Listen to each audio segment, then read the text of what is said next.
లైన్స్ని గుర్తించి సెన్సెస్ని తయారు చేశారనమాట. ఉన్న ఏరియాని మొత్తం 735 శాంప్లింగ్ యూనిట్స్గా తయారు చేసి దాన్ని డివైడ్ చేసి లైన్స్ని లెక్కించారు.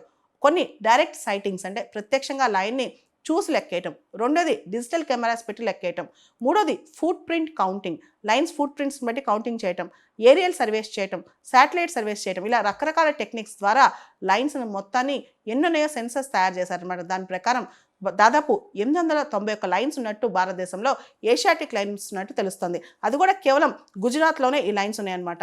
అయితే ఈ లైన్స్లో ఉన్న సగం పైన ఫారెస్ట్ ఏరియాలో లేవు, బయట సైడ్ ఉన్నాయన్నమాట. అదే ప్రధానమైన కన్సర్న్ అనమాట. జనరల్గా ఈ లైన్స్ అన్ని కూడా ఇప్పుడు హ్యూమన్ సెటిల్మెంట్లోకి వచ్చేస్తున్నాయి. గుజరాత్లో ఇంతకుముందు కేవలం గిర్లోనే ఉండే అనమాట, గిర్ నేషనల్ పార్క్లోనే ఉండే. కానీ ఇప్పుడు Barda wild life sanctuary, Jaitpur, బాబ్రా, జస్దాన్ ఇలాంటి ప్రాంతాల్లో కూడా, ఇలాంటి ప్లేసెస్లో కూడా లైన్స్ కనిపిస్తున్నాయి అనమాట.